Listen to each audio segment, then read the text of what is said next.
कई बार जब हम अपने आसपास किसी बीमार लाचार व्यक्ति को देखते हैं जिसे जो खुद उठ बैठ भी नहीं सकते, उन्हें हर सेकंड किसी की मदद की ज़रूरत होती है, तो हमें लगता है कि शायद ये पूर्व जन्मों का कोई कर्म है जिसको भोगने के लिए ये आज इस अवस्था में है।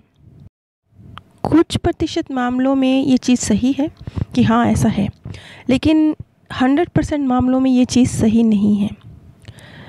यहाँ पर बहुत सारे अलग अलग तरीक़ों से जो आत्माओं से कम्युनिकेट किया गया या पास्ट लाइफ रिग्रेशन हुआ, बहुत सारी अलग अलग विधियों से जो जानकारी निकल कर आई वो ये निकल कर आई, जैसे कि एक केस में जब एक साइकिक द्वारा एक आत्मा से बात की गई तो उसने बताया कि एक व्यक्ति जिसने उसकी मदद की थी, उसने कुछ अच्छी धनराशि उसको दी थी, वो अपने मन में ये उसने मेरे ऊपर एहसान कर दिया है, मुझे इस एहसान को चुकाना है, मुझे उसकी धनराशि उसे वापस करनी है। इस भाव को लेकर जिया और इसी भाव को लेकर उसकी मृत्यु हुई।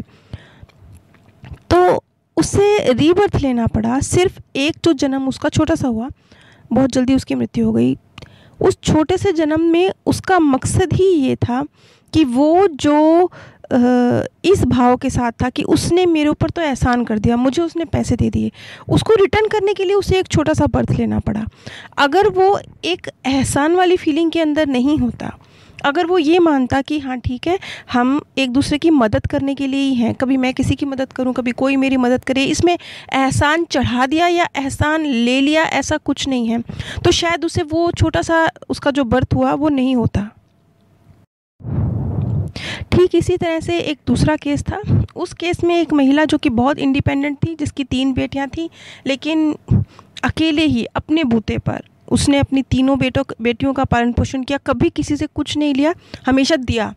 हमेशा उसने अपने आप को देने वाली कैटेगरी में रखा, लेने वाली कैटेगरी में कभी नहीं रखा। तो उसे अच्छा भी नहीं लगता था कि कोई उसके लिए करे। वो उसकी मृत्यु बहुत ही एक असहाय अवस्था में हुई। काफ़ी दिन, कुछ साल, लगभग 1.5-2 साल का वक्त था जिसमें वो बिल्कुल बेड पर ही थी। और इस अवस्था में आने से पहले ही वो आत्मा तैयार नहीं थी इस चीज़ के लिए कि कोई उसकी सेवा करेगा, क्योंकि उसने लेना सीखा ही नहीं था कि कोई मेरी सेवा करे, ये चीज़ उसको गवारा ही नहीं थी। तो जब वो अपनी जो अंतिम जीवन के 1.5-2 साल जिसमें वो बिल्कुल मृत्युशैया पर थी, उस वक्त उसकी एक बेटी जो कि डॉक्टर थी और ब्रायन विस की ही स्टूडेंट थी, तो उसने अपनी बेटी को ये बात बोली जबकि वो ठीक अवस्था में थी। कुछ इंट्यूशन उसको हो चुकी थी कि जैसे हमारा सबकॉन्शियस माइंड हमारा भविष्य जानता है, तो उसको सबकॉन्शियस माइंड के थ्रू सिग्नल मिल चुका था कि भविष्य में कुछ गड़बड़ है।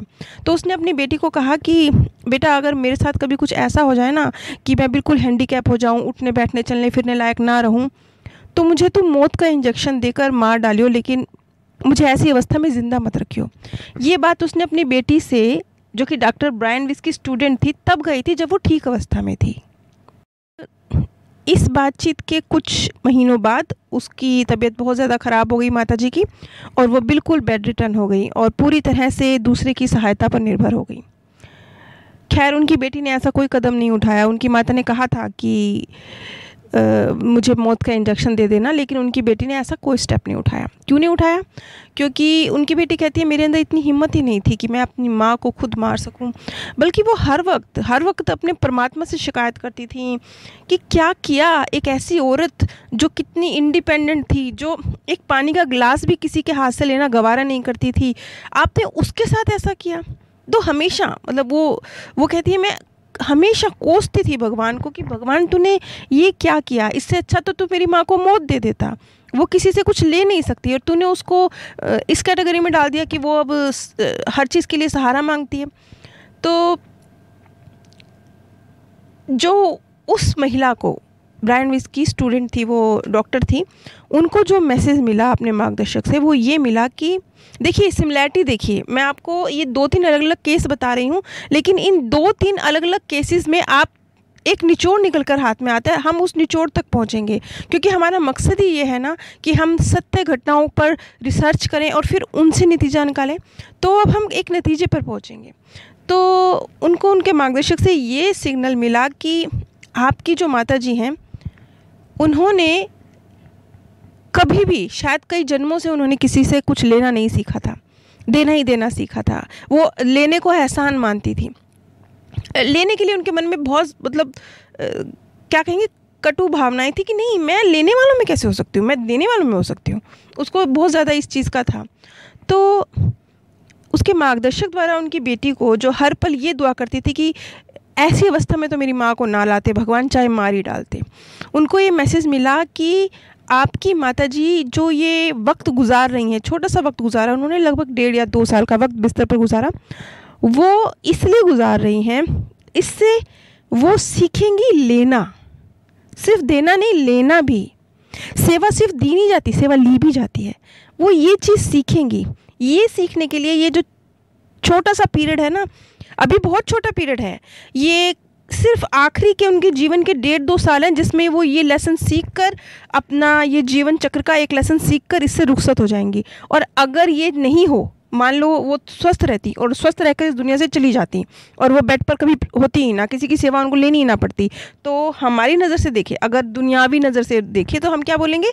हम बोलेंगे कि देखिए कितनी अच्छी बात है, इन्होंने जीवन भर दिया ही दिया, लिया नहीं। लेकिन लेने का लेसन, सेवा लेने का भी एक लेसन, वो अधूरा रह जाता तो शायद उन माताजी को एक और बर्थ लेना पड़ता उस लेसन को सीखने के लिए। तो कुदरत ने उनका कल्याण किया। सिर्फ 1.5 या 2 साल के पीरियड में उन्होंने एक वो लेसन सीख लिया जो वो अपने पूरे जीवन में नहीं सीख पाई, यानी सेवा लेने का लेसन। इसी तरीके से मैं आज आपके सामने एक तीसरा केस शेयर करने जा रही हूँ। इस केस को डिटेल में तो मैं अगली कड़ी में शेयर करूँगी, लेकिन इसका जो निचोड़ है कम शब्दों में मैं आपको बताना चाहूँगी। ये एक ऐसी माँ की कहानी है जिसका बेटा पूरी तरह से हैंडीकैप था। उसके कान पर भी, सुनने में भी दिक्कत थी, देखने में भी दिक्कत थी। तो बहुत छोटी आयु में बच्चे को चश्मा भी लग गया था, कान में सुनने की मशीन भी लग गई थी। बच्चे को चलने में भी दिक्कत थी, खाने पीने में भी दिक्कत थी, बोलने में भी दिक्कत थी। तो बच्चा पूरी तरह से, जब वो बच्चा पैदा हुआ था तब तो वो सिर भी हिला डुला नहीं पाता था। तो अब देखा जाए तो क्या कहेंगे, बच्चे का भी कहेंगे कर्मा था और माँ का भी कहेंगे कि देखिए कर्मा है जो भोगना पड़ रहा है, पता नहीं कौन से कर्म करके आए हैं। ऊपर से तो हम ये कहेंगे, क्योंकि एक सामान्य व्यक्ति इस चीज़ को इसी नज़र से देखेगा।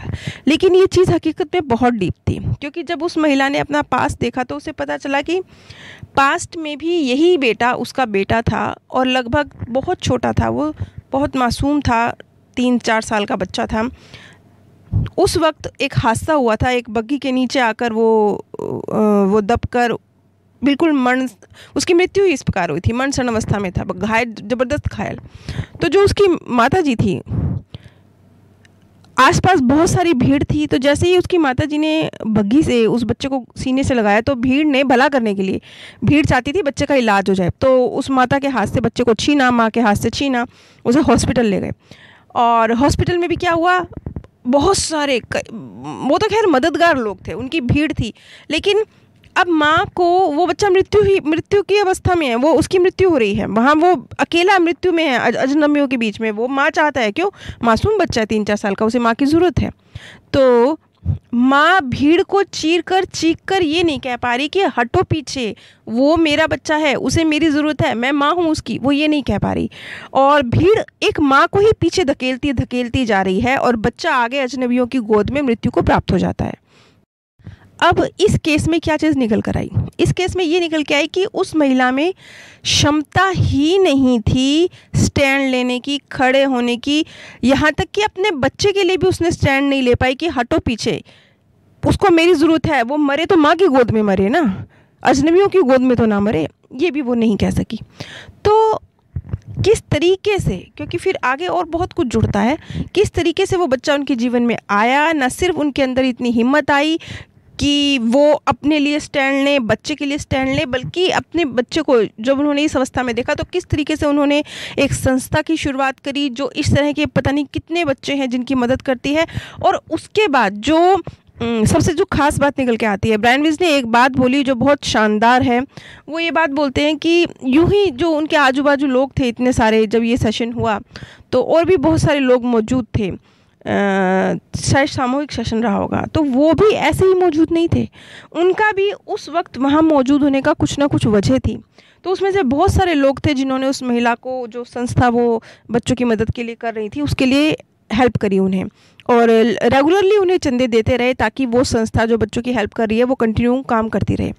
तो जो उनके आसपास लोग थे वो भी यूं ही मौजूद नहीं थे, जो उनके जीवन में इस तरह का बच्चा आया था वो भी यूं ही नहीं आया था, बल्कि ना सिर्फ वो उनके अंदर पावर भरने आया था, वो पावर को भी उसने प्लस प्लस प्लस कर दिया। कितना प्लस कर दिया? देखिए उस महिला में क्या कमी थी? स्टैंड नहीं ले पाना, अपने लिए, अपने बच्चे के लिए भी स्टैंड नहीं ले पाना। लेकिन आज की तारीख में उस महिला ने अपनी इस अवगुण को सिर्फ जीता नहीं, उसको बहुत ऊंचाइयों तक ले गई। आज और बहुत सारे इस तरह के बच्चों की मददगार बनी हुई है वो।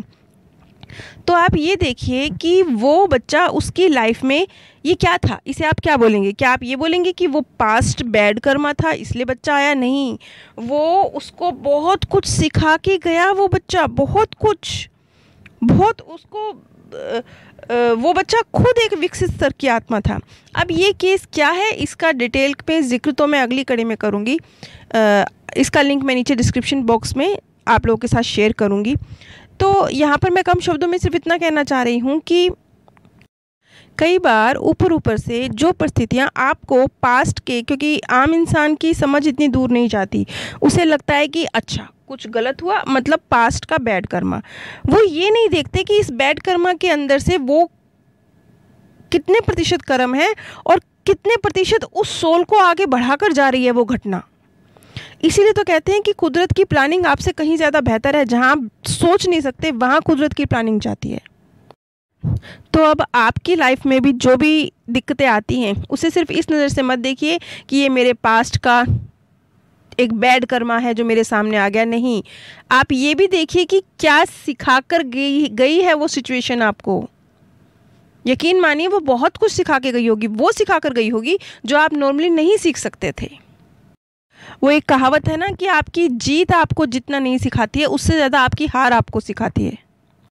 नीचे डिस्क्रिप्शन बॉक्स में मैंने आप सभी के साथ अपने second channel path of happiness का लिंक शेयर किया है, और इस वीडियो से ही जुड़ी हुई जो अगला जो केस है उस वीडियो का लिंक भी मैं नीचे डिस्क्रिप्शन बॉक्स में आप सभी के साथ शेयर करूंगी। अगर आप मृत्यु के बाद की दुनिया के विषय में जो सत्य रिसर्च हुई हैं उसके आधार पर जानकारी चाहते हैं तो कृपया मेरे second channel path of happiness पर ज़रूर विजिट कीजिए। आप सभी पर परमात्म सौंदर्य, प्रेम और आनंद सदैव बरसता रहे। आप सभी दिव्य परम धाम।